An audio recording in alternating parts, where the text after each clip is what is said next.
क्या आप जानते हैं दोस्तों, अरावली को लेकर इतना हंगामा क्यों हो रहा है?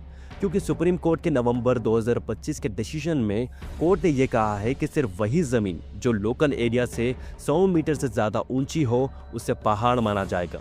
और इस डेफिनेशन की वजह से अरावली का सिर्फ 8 से 10% हिस्सा ही प्रोटेक्टेड रहेगा, जबकि बाकी 90% एरिया माइनिंग और कंस्ट्रक्शन के लिए खुल सकता है।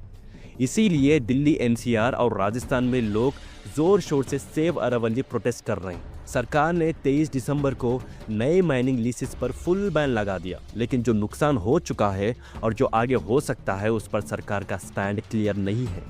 पहले अरावली की कोई क्लियर डेफिनेशन नहीं थी, जबकि ये राजस्थान, हरियाणा, गुजरात और दिल्ली जैसे स्टेट में फैली हुई है। सुप्रीम कोर्ट ने 2010 की एक्सपर्ट कमेटी की रिकमेंडेशन को इलीगल माइनिंग कंट्रोल करने के लिए किया, पर लोगों का कहना है कि इस डेफिनेशन से 90% जंगल, जानवर और पूरा नेचुरल सिस्टम बर्बाद हो जाएगा। जनता डिमांड कर रही है कि सिर्फ हाइट के बेसिस पर डिसीजन ना लिया जाए, बल्कि इकोलॉजी, जंगल, वाइल्ड लाइफ और पानी जैसे साइंटिफिक क्राइटेरिया यूज किया जाए। सरकार और माइनिंग के सपोर्ट में कहा जा रहा है कि रेगुलेटेड माइनिंग से इम्पोर्टेंट मिनरल्स जैसे लिथियम टाइप मिल सकते हैं, जो एनर्जी ट्रांजिशन और नेशनल सिक्योरिटी के लिए ज़रूरी है। जॉब्स और स्टेट रेवेन्यू बढ़ेगा, रियल एस्टेट और इंफ्रास्ट्रक्चर को बूस्ट मिलेगा बिना टोटल बैन के, और प्रॉपर मैपिंग के बाद इलीगल माइनिंग पर बेटर कंट्रोल हो सकता है।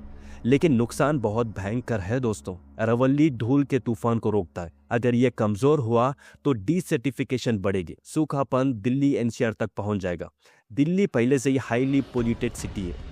ग्राउंड वाटर रिचार्ज खत्म हो जाएगा लगभग 20 लाख लीटर पर हेक्टर, जिससे दिल्ली, गुरुग्राम का वाटर क्राइसिस और पोल्यूशन ज़्यादा भयंकर हो सकता है।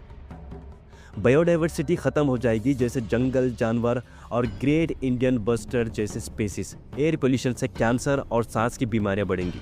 आखिर में ये बोला जाए तो ये सिर्फ माइनिंग या डेवलपमेंट का इशू नहीं है दोस्तों, बल्कि दिल्ली एनसीआर और नॉर्थ इंडिया के फ्यूचर, पानी, हवा और ज़िंदगी का सवाल है। इस पर आपका क्या कहना है? कमेंट करके ज़रूर बताइए। Thank you.